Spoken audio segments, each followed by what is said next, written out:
আগের ভিডিওতে পিটিউটারি বিষয়েও আলোচনা হয়েছে। পিটিউটারি কোথায় থাকে, কী কী করে, এই সকল বিষয়। তো পশ্চাৎ পিটিউটারি থেকে কী কী হরমোন ক্ষরণ হয় বা তারা কী কী কাজ করে সেই বিষয়েও আগের ভিডিওতে বলা আছে। ডেসক্রিপশানে লিঙ্ক দেওয়া আছে, তুমি সেখান থেকে ভিডিওটা দেখে নিতে পারো। ভিডিও অবশ্যই কমপ্লিটলি সম্পূর্ণ দেখতে হবে, মাঝামাঝি দেখে সেক্ষেত্রে কিন্তু বোঝা যাবে। অগ্রপিটুইটারি তাহলে পশ্চাৎ পিটুইটারি থেকে আগের ভিডিওতে যেহেতু আলোচনা করা আছে, এটার থেকে নেক্সট এই ভিডিও বানাচ্ছি অগ্রপিটুইটারি থেকে নিশ্চিত হরমোন। তাহলে অগ্রপিটুইটারি থেকে কী কী হরমোন নিশ্চিত হচ্ছে আর কী কী কাজ করছে না, এই পিটুইটারি গ্রন্থিটাই শরীরটার বিভিন্ন রকমের অংশ কিন্তু মানে কন্ট্রোল করছে। এই তার দেহ থেকে বা পিটুইটারি থেকে নিঃসৃত ওই হরমোনগুলি বা যে ক্ষরিত হরমোন বা হরমোনগুলো যেগুলো বের হচ্ছে সেগুলোর থেকে। এক্ষেত্রে 4 ধরনের বা অগ্রপিটুইটারি থেকে 4 ধরনের হরমোন নিঃসৃত হচ্ছে না, এসিটিএইচ, জিএইচ, টিএসএইচ আর জিটিএইচ। বা জিটিএইচ থেকে 4টা বেরোচ্ছে, এফএসএইচ, এলএইচ, আইসিএসএইচ আর এলটিএইচ। এখন প্রথমেই আসি এসিটিএইচ, অ্যাড্রিনোকর্টিকোট্রপিক হরমোন। আবার বলি যে অগ্রপিটুইটারি থেকে হোক বা এটাই বলি যে যেহেতু এদের যে নামগুলো দেওয়া না, এরা ওই পিটুইটারির সেই সকল কোষগুলো থেকে কিন্তু নিঃসৃত হয় বা ওই হরমোনটা কিন্তু সেই কোষগুলো থেকে নির্গত হয়। সেই জন্য তাদের ওই কোষগুলোর নামানুসারেই কিন্তু এটাকে নাম দেওয়া আছে এসিটিএইচ বা জিএইচ, টিএসএইচ, জিটিএইচ। আসি এখানে 1 নম্বর এসিটিএইচ, অ্যাড্রিনোকর্টিকোট্রপিক হরমোন। এ তৈরি হয় বা নিঃসৃত হয় অগ্রপিটুইটারির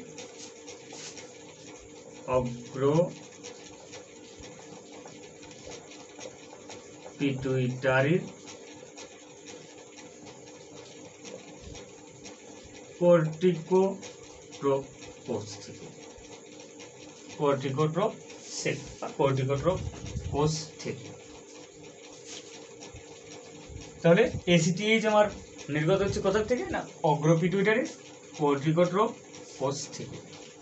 অ্যাকচুয়ালি শরীরের যাবতীয় কাজ কোষগুলোই করে, কিন্তু নাম হয় হয়তো সেই অঙ্গটা, অ্যাকচুয়ালি কাজটা তো সেই কোষগুলোই করে।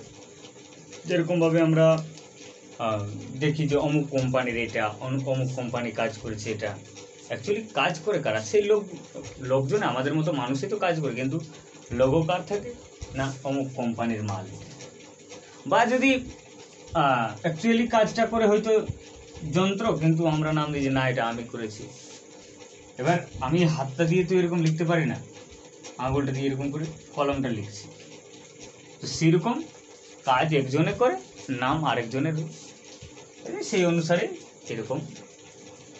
তাহলে অগ্রপিটুইটারি কর্টিকোট্রপ কোষ থেকে এই এসিটিএইচ হরমোনটা ক্ষরিত হচ্ছে।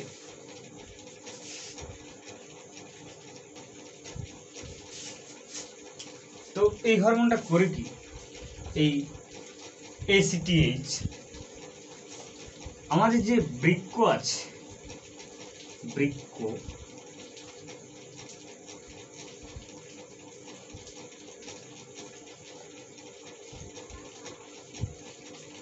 এই বৃক্কর উপরে টুপির মতো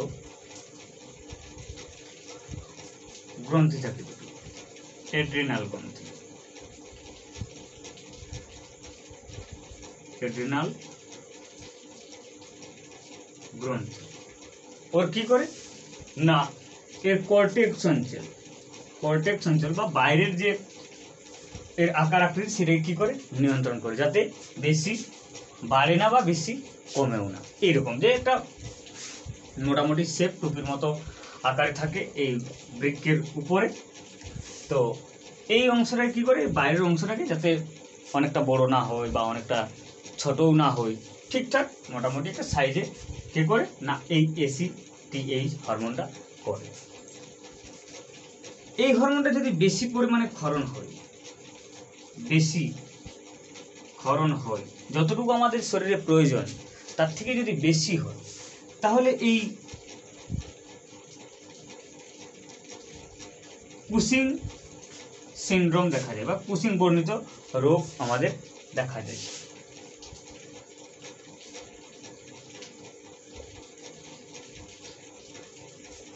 কুসিং বর্ণিত রোগটা কি জিনিস না, কি হয় অনেক সময় মানুষদের দেখা যায় যে ওর হাত পাগুলো সরু, হাত পাগুলো, আর এই যে এই বডিটা কি হয় অনেকটা চর্বি জমে বা অনেকটা মোটা হয়ে যায়।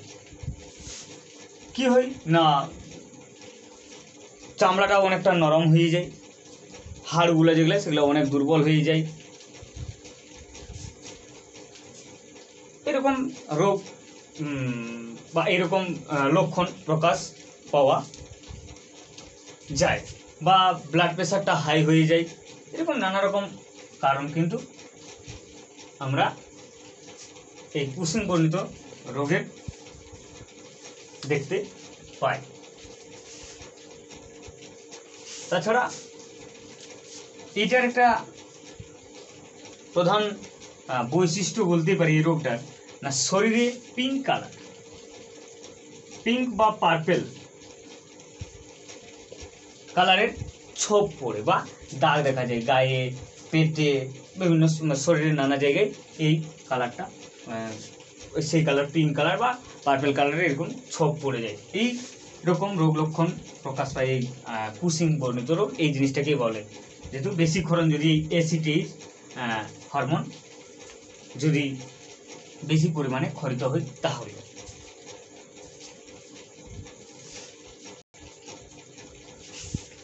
এবার যদি এর স্বাভাবিক যতটা পরিমাণ তার থেকে যদি কম ক্ষরণ হয়,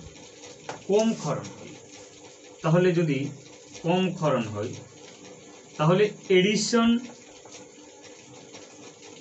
বলে এক রোগ, সেই রোগ দেখা যায়। এডিশন রোগটা কি জিনিস না, এডিশন রোগটা হয়তো লক্ষণগুলি এরকম বলা যায় যে শরীরে অনেক সময় কালো কালো দাগ হয়ে যায়, চামড়ায়, দাঁতের মাড়িতেও দাগ হয়ে যায়। আর কি হয় না জিহ্বা পর্যন্ত কালো, ছাগলের জিভ যেরকম থাকে, ছাগলের জিভ কালো কালো কালো কালো থাকে, সেরকম অনেকটা হয়ে যায়। হয়তো তখন আমাদের লোকালে বলে যে জিভটা ছাগলের মতো, অ্যাকচুয়ালি ছাগলের মতো নয়, ওর কিন্তু এই এডিশন রোগটার একটা লক্ষণ দেখা দিয়েছে। জিভটা অনেকটা আমাদের একটু গোলাপি টাইপের লালা ভাব, কিন্তু ওদের জিভটা কি হবে না কালো কালো কালো কালো দাগ হয়ে যাবে। দাঁতের মাড়িটাও যে গোলাপি কালার বা লাল রকম, সেটাও কিন্তু ওই কালো কালো হয়ে যাবে। আর মাঝে মধ্যে পেটের ব্যথা হতে পারে, এই সকল লক্ষণগুলো দেখা যায়। চামড়া পাতলাও হয়ে যায় এক্ষেত্রে। তাহলে এইগুলো আমার ACTH হরমোন। নেক্সট হচ্ছে গ্রোথ হরমোন, GH। গ্রোথ মানে ব্যাপারটা, গ্রো মানে তো জন্মানো বা বেড়ে ওঠা, এরকম বেড়ে ওঠার ব্যাপারটাকে বোঝায়। তো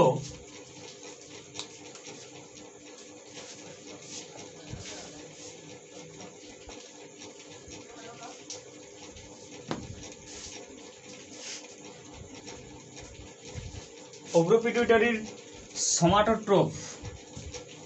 সোমাটোট্রোপ বলে যে কোষ আছে, সোমাটোট্রোপ,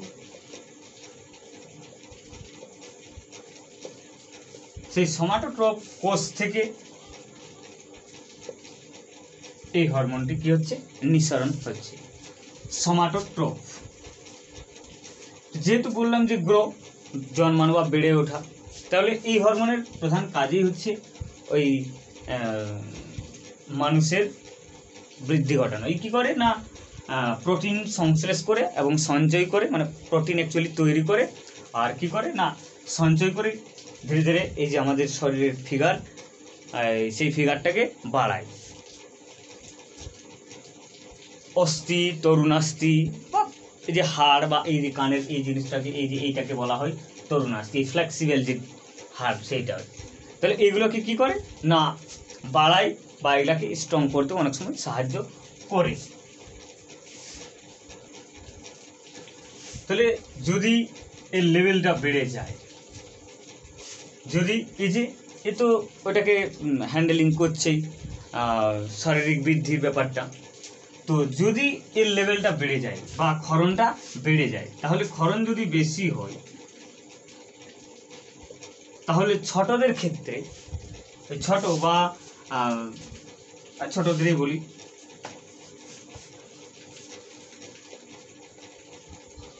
ছোটদের জাইগেন্টিজম বা অতিকায়ত্ব, অতিকায়ত্ব মানে অনেক বিশাল আকার হয়ে যায়, মানে বিশাল আকার মতলব একটা স্বাভাবিক মানুষের যা হাইট তার থেকে অনেকটা লম্বা হয়ে যায়, এই যদি জিএইচের লেভেলটা বেড়ে যায় বা ক্ষরণের পরিমাণটা যদি বেড়ে যায়। জাইগেন্টিজম বা অতিকায়ত্ব।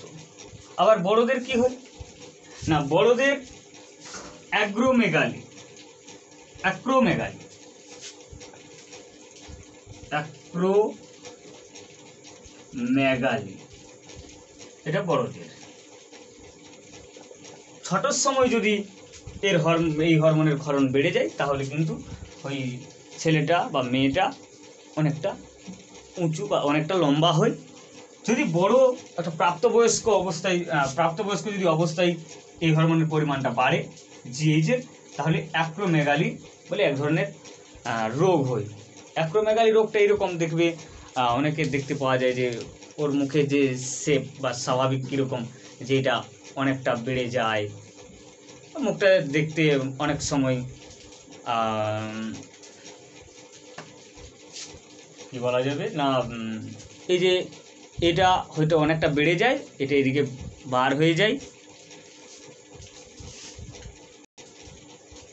ওর সাথে সাথে হাত পাগুলো অনেক লম্বা হয়ে যায়, আঙুলগুলো বেড়ে যায়, আর কি হয় না দাঁত, যেগুলো দাঁত, সেই দাঁতের গ্যাপ সৃষ্টি হয়, অনেকটা গ্যাপ হয়ে যায়, যে দাঁতের অনেকটা ফাঁকা থাকে, যে নিচে, বিশেষ করে নিচে, এই যে উপরটাতে এরকম থাকে ঠিক আছে, কিন্তু নিচ ক্যাপটা যেটা অনেকটা গ্যাপ থাকে, দাঁতগুলো এখানে মাঝে অনেকটা গ্যাপ তৈরি হয়ে যায় এই অ্যাক্রোমেগালি রোগটার ক্ষেত্রে। ছবি টবির মাধ্যমে ভালো বুঝতে পারা যায়। তাহলে এইটুকু জানো যে ছোটোর সময় যদি এর হরমোনটা বেশি ক্ষরণ হয়, তাহলে কী হবে, জাইগেন্টিজম বা অতিকায়ত্ব, আর বড়দের কি হবে না অ্যাক্রোমেগালি বলে রোগটা হবে। যদি কম ক্ষরণ হয়, কম ক্ষরণ হলে কি হবে না বামনত্ব, বামনত্ব মানে ছোট হবে, যে হয়তো 18-20 বছরের বা 25-30 বছরের একজন লোককে হয়তো 5-7 বছরের ছেলের মতো দেখতে হবে, মানে হাইটটা অতটা হবে, কিন্তু বাকি শারীরিক যা পরিবর্তন সেটা কিন্তু সেরকমই হবে, কিন্তু হাইটের যে ব্যাপারটা, সেই হাইটটা অনেকটাই ছোট হবে, ওটাকে বামনত্ব বলা হয়। যদি ছোটোর সময় হই কারো এরকম, তাহলে কিন্তু সেই রোগটা বা ওই ছেলেটা বা ওই মেয়েটা খুব একটা লম্বা হবে না, এই গ্রোথ হরমোন জন্য। নেক্সট আসছে TSH, thyroid stimulating hormone. Next এটা 3 নম্বর। এগুলো কিন্তু ভালো করে নোট করে রাখতে হবে, যাতে পরীক্ষায় অনেক সময় দেই প্যাঁচালো প্রশ্ন। কাজেই ঠিকঠাকভাবে যদি জানা থাকে তাহলে কিন্তু উত্তর করতে খুব সোজা হবে।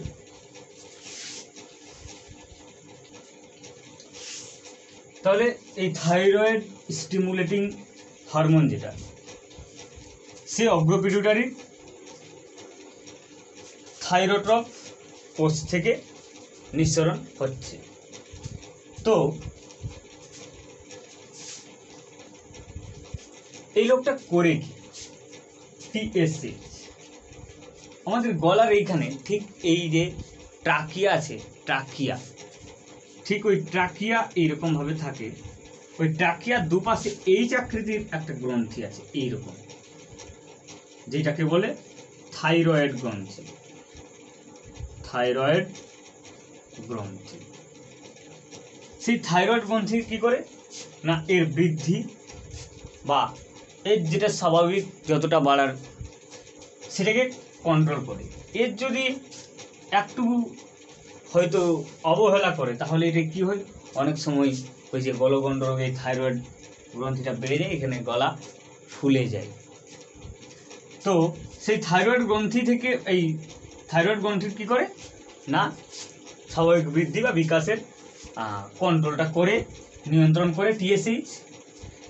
থাইরোট্রপ সেল থেকে এই হরমোন ক্ষরণ হওয়ার পর এই যে হরমোনটা এই টিএসএইচ এইখানে এসে কি T3 আর T4 বলে এখান থেকে দুটো হরমোন যেগুলো ক্ষরণ হয়, একটা হচ্ছে ট্রাই আয়োডো থাইরোনিন আর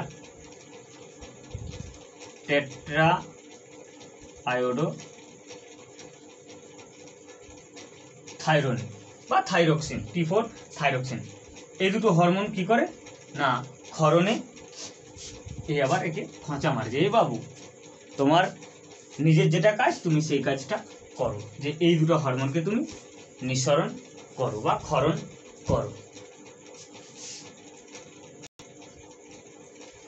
তাছাড়া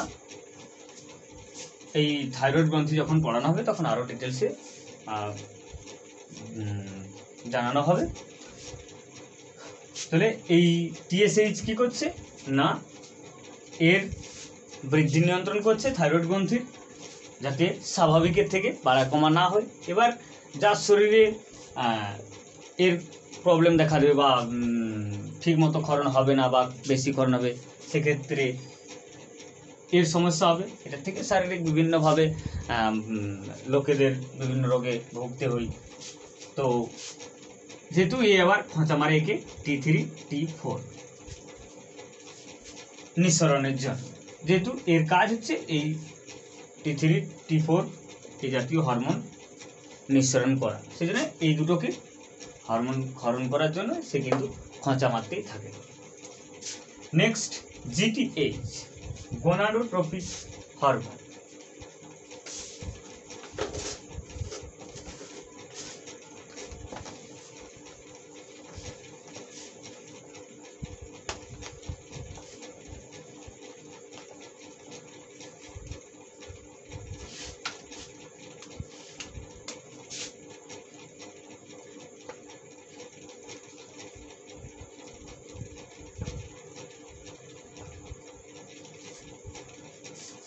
গোনাডোট্রপিক হরমোন, এই যে এগুলো সবই গোনাডোট্রপিক হরমোন। এগুলোকে এর চারটা ভাগও বলা যেতে পারে, যে এফএসএইচ, এলএইচ, আইসিএইচ আর এলটিএইচ। আলটিমেটলি এলএইচ আর আইসিএইচ একই জিনিস, কিন্তু তাও দুটাকে আলাদা আলাদাভাবে লিখেছি, তার ব্যাপার আছে। তো গোনাডোট্রপিক হরমোনের যে এই তিনটা এফএসএইচ, এলএইচ আর আইসিএইচ, এটা অগ্রপিটুইটারি গনাডোট্রপ সেল থেকে, গনাডোট্রপ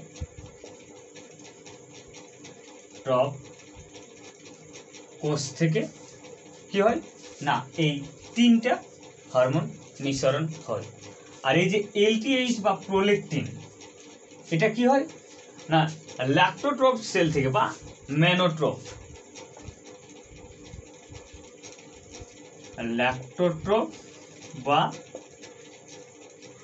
ম্যানোট্রপ স্ট্রোক কোষ থেকে এই হরমোনটা নিঃসরণ হয়, এই এলডিএইচ বা প্রোল্যাক্টিন। এখন এদের প্রত্যেকেরই ফাংশন কিন্তু আলাদা, কাজ আলাদা। প্রথমে আসছি এফএসএইচ।